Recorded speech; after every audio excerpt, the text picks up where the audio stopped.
Welcome to the Parsha Perspective. Each week, we will delve deep in a weekly Torah portion to find a practical and insightful way to enhance your daily life.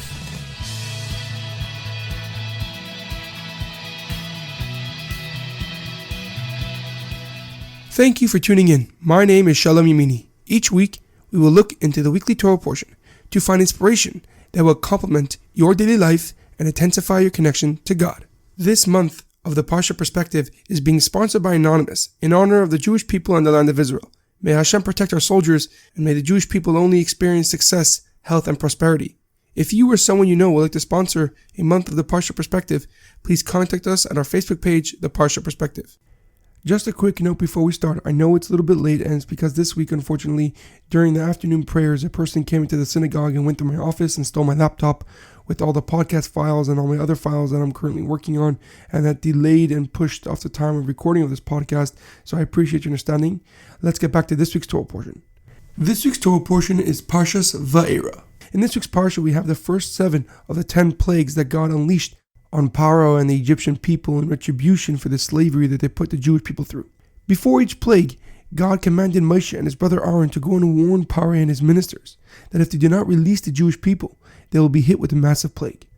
The pasuk says that by each plague, either God hardened Pharaoh's heart or Pharaoh hardened his own heart, each time denying them their freedom. There is a question. Moshe knew from God beforehand that Pharaoh would be stubborn and would not release the Jewish nation until after the last plague, the death of the firstborn. However, Moshe still went to Pharaoh before each plague to warn him with the same amount of passion that he had the first time God commanded him to relay his message of freedom to Pharaoh, even though he knew he would not be achieving his goal just yet. What was Moshe's secret that enabled him to keep the identical level of enthusiasm when he was seemingly not accomplishing his objective? God decided that the way the Jewish people would attain their freedom would be through the 10 plagues, because he wanted the nations of the world to know how much he loves his chosen people and the steps he was willing to take to defend them.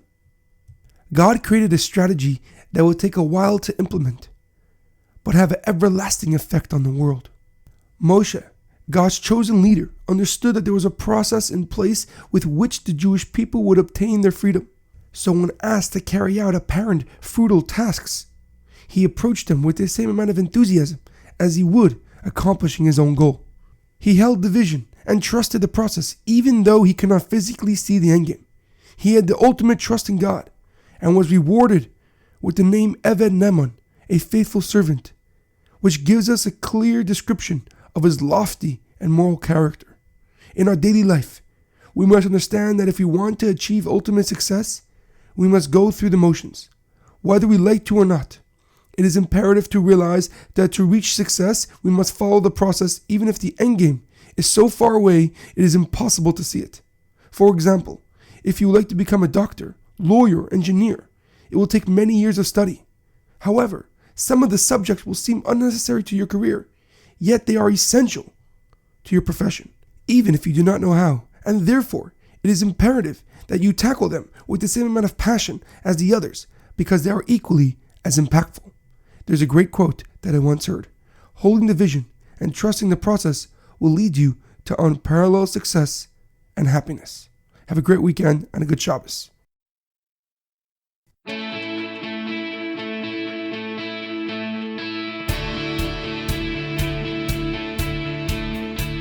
Thank you for tuning in to the Parsha Perspective. Check out our website, theparshaperspective.com. Send thoughts and comments to theparshaperspective@gmail.com. Till next time, thanks for listening.